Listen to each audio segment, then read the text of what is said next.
श्री भगत सिंह जी कोश्यारी, महाराष्ट्र के मुख्यमंत्री श्री उद्धव जी ठाकरे जी, श्री राव साहेब पाटिल दानवे जी, श्री कपिल मोरेश्वर पाटिल जी, श्री एकनाथ शिंदे जी, डॉक्टर जितेंद्र आव्हाड जी, उपस्थित गणमान्य अतिथिगण, क्षमा करें मैं सबके नाम नहीं लेता हूं, सम्मानित मंचासीन अतिथिगण, अमृत काल के प्रणेता माननीय प्रधानमंत्री श्री नरेंद्र मोदी जी के द्वारा आज ठाणे से दीवा के बीच 5वीं और 6ठी रेल लाइन को लोकार्पित किया जाएगा।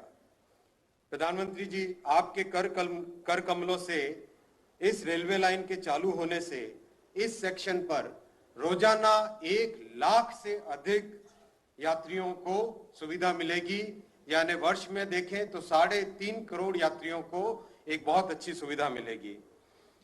परम आदरणीय प्रधानमंत्री जी, इस अमृत काल में आपकी तपस्या से देश निरंतर प्रगति की ओर अग्रसर है। यही अमृत प्रयास आपके द्वारा बनाए गए इस वर्ष के बजट में भी सबको दिखा। देश में 7.5 लाख करोड़ 7,50,000 करोड़ के कैपिटल इन्वेस्टमेंट के आपके ऐतिहासिक निर्णय से आपने राष्ट्र की 25 वर्षों की एक नए भारत बनाने की नींव रखी है। इसके लिए आपको कोटि कोटि धन्यवाद। आपने रेलवे के ट्रांसफॉर्मेशन के लिए भी रेल बजट के लिए रिकॉर्ड अलॉटमेंट किया है। पूरे रेल परिवार की तरफ से आपको हृदय से आभार। आपका रेलवे का विजन वृहद और स्ट्रैटेजिक है। इस विजन में रेलवे देश की इकोनॉमी को ट्रांसफॉर्म करने की एक कड़ी है। आम आदमी के जीवन में ट्रांसफॉर्मेशनल चेंज के साथ ये देश की ओवरऑल लॉजिस्टिक्स कॉस्ट को कम करने का माध्यम है। आपके नए भारत की परिकल्पना के साथ आज नए स्टेशन बन रहे हैं। इन स्टेशंस को लोकल इकोनॉमी के साथ, एक सिटी के सेंटर के साथ जोड़ने का आपका विजन, इससे रेलवे स्टेशन शहर की इकोनॉमिक लाइफलाइन बन रहा है। आपके नेतृत्व में इलेक्ट्रॉनिक्स में भी और टेलीकॉम में भी देश के युवाओं का टैलेंट और जोश मिलकर नए सॉल्यूशंस क्रिएट कर रहा है। इन इंजीनियर्स ने हाईएस्ट इंटरनेशनल स्टैंडर्ड्स का ट्रेन सेफ्टी सिस्टम बनाया है, जिसको कवच नाम दिया आपने। इस विशुद्ध भारतीय टेक्निक में 4G कोर नेटवर्क और 5G टेक्नोलॉजी का पूरा स्टैक तैयार हुआ है।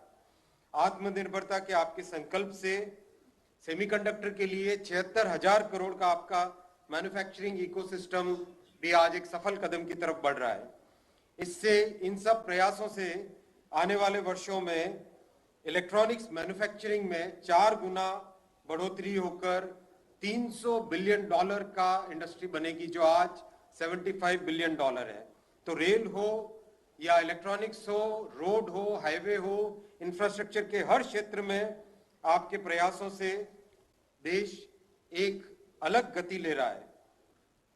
प्रधानमंत्री जी, आपने वंदे भारत की जो स्वदेशी ट्रेन बनाई, उस ट्रेन से सभी देश भर में आज एक अलग भावना पैदा हुई है रेल यात्रा को लेके। ये वंदे भारत ट्रेन आपकी स्वदेशी की आत्मनिर्भरता की अवधारणा को सार्थक करता है।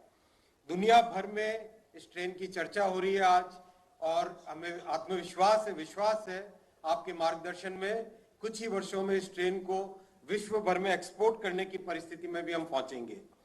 आपने देश के 1.5 लाख डाकघरों और 8,000 रेलवे स्टेशनों को इंटीग्रेट करने का भी विजन दिया है। इस इंटीग्रेशन से देश के छोटे उद्यमी एवं छोटे किसानों को देश के किसी भी हिस्से में अपना सामान पहुंचाने में एक सुगम यातायात का माध्यम मिलेगा। इससे लोकल प्रोडक्ट्स को एक नेशनल मार्केट मिलेगा। देश को एक कड़ी में जोड़ने की आपकी परिकल्पना से रेलवे में जो कैपिटल इन्वेस्टमेंट आपने किया है, उसमें महाराष्ट्र का एक विशेष स्थान रहा है।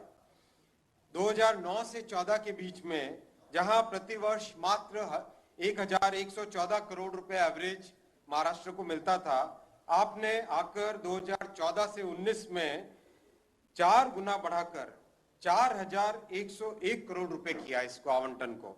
और अब आपने रिकॉर्ड मात्रा में 22-23 में महाराष्ट्र को 11,903 करोड़ आवंटित किए हैं। आपको कोटि कोटि धन्यवाद। आज हम इस अवसर पर ठाणे के पूर्व सांसद स्वर्गीय रामभाऊ मालगी जी एवं स्वर्गीय राम कापसे जी को भी श्रद्धांजलि अर्पित करते हैं। प्रधानमंत्री जी, एक भारत श्रेष्ठ भारत की आपकी परिकल्पना के अनुरूप हम सभी आपके नेतृत्व में देश की सेवा के लिए सदा प्रयासरत रहेंगे। धन्यवाद। जय हिंद। धन्यवाद माननीय श्री अश्विनी वैष्णव जी। अब माननीय